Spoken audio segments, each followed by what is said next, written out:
क्या कोई बेटा इतना महान हो सकता है कि अपने अंधे माता पिता की इच्छा पूरी करने के लिए उन्हें अपने कंधों पर बिठाकर पूरी दुनिया की यात्रा पर निकल जाए? एक ऐसा बेटा जिसकी मौत पर खुद भगवान भी रो पड़े थे। आज हम आपको सुनाएंगे उस महान बालक की कहानी जिसकी एक भूल ने अयोध्या के राजा दशरथ का भाग्य और पूरी रामायण की दिशा बदल दी। ये कहानी है श्रवण कुमार की। आज हम विस्तार से जानेंगे श्रवण कुमार के उस सफर को जो अयोध्या के महलों से लेकर सरयू के तट तक फैला हुआ है। श्रवण कुमार के पिता का नाम शांतनु और माता का नाम भाग्यवती था। कुछ कथाओं में ज्ञानवती भी कहा गया है। दोनों ही जन्म से अंधे थे। श्रवण ने अपनी आंखें खोलते ही सिर्फ सेवा करना सीखा। उन्होंने कभी अपनी सुख सुविधाओं के बारे में नहीं सोचा। उनके लिए उनके माता पिता ही ब्रह्मा, विष्णु और महेश थे। जब श्रवण जवान हुए तो उनके माता पिता ने अपनी एक अंतिम इच्छा जताई। पुत्र, हमारी आयु अब ढल रही है, हमें चारों धामों की तीर्थ यात्रा करनी है। उस युग में आज की तरह बसें या ट्रेनें नहीं थीं। रास्ता ऊबड़ खाबड़ और जंगलों से भरा था। अंधे माता पिता के लिए पैदल चलना नामुमकिन था। तब श्रवण ने अपनी बुद्धि और श्रम से एक मजबूत बांस लिया और 2 बड़ी टोकरियां बुनी। उन्होंने एक कावड़ तैयार की। एक तरफ पिता को बिठाया और दूसरी तरफ माता को। उन्होंने अपने कोमल कंधों पर उस भारी कावड़ को उठाया और निकल पड़े एक ऐसी यात्रा पर जो इतिहास बनने वाली थी।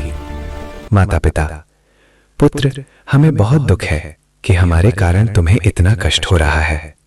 श्रवण, पिताजी, ये कष्ट नहीं, मेरा सौभाग्य है।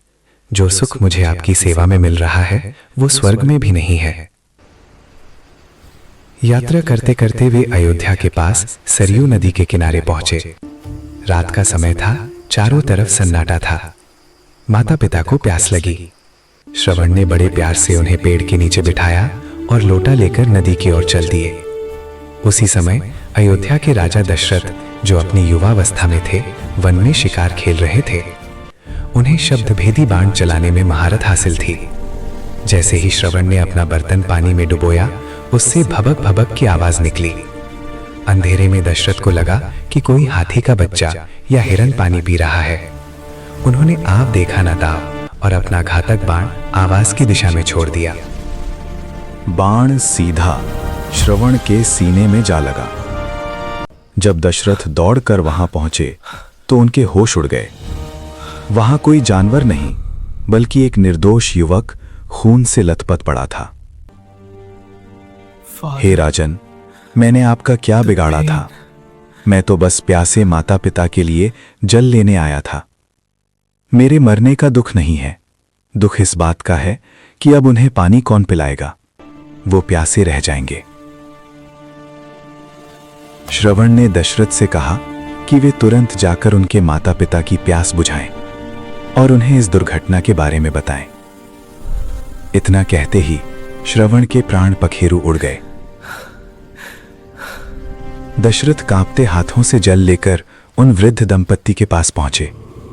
उन्होंने बिना कुछ बोले जल का पात्र आगे किया, लेकिन पिता ने पहचान लिया कि यह पदचाप उनके बेटे की नहीं है। तुम कौन हो? मेरा बेटा श्रवण कहां है? वो खुद क्यों नहीं आया?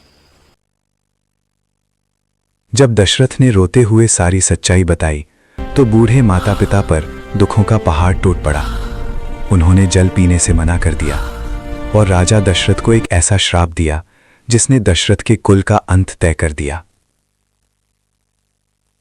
जिस प्रकार हम अपने पुत्र के वियोग में तड़पकर अपने प्राण त्याग रहे हैं, राजन, तुम भी एक दिन अपने पुत्र के वियोग में ही मरोगे। श्रवण कुमार के माता पिता ने उसी क्षण अपने प्राण त्याग दिए। राजा दशरथ को उनका श्राप मिला, जो आगे चलकर रामायण का कारण बना। जब राम को वनवास हुआ और दशरथ ने राम राम कहते हुए प्राण त्यागे। दोस्तों, श्रवण कुमार आज भी हमें सिखाते हैं कि माता पिता की सेवा से बढ़कर कोई धर्म नहीं है। क्या आज के इस भागदौड़ भरे जीवन में हम अपने माता पिता को वो समय और सम्मान दे पा रहे हैं जिसके वे हकदार हैं? ये सोचने वाली बात है। अगर ये कहानी आपके हृदय को छू गई हो तो लाइक जरूर करें। ऐसी ही प्रेरणादायक, धार्मिक और ज्ञानवर्धक कहानियों के लिए शिक्षा क्रॉनिकल्स को अभी सब्सक्राइब करें। माता पिता की सेवा ही सच्चा धर्म है। जय श्री राम।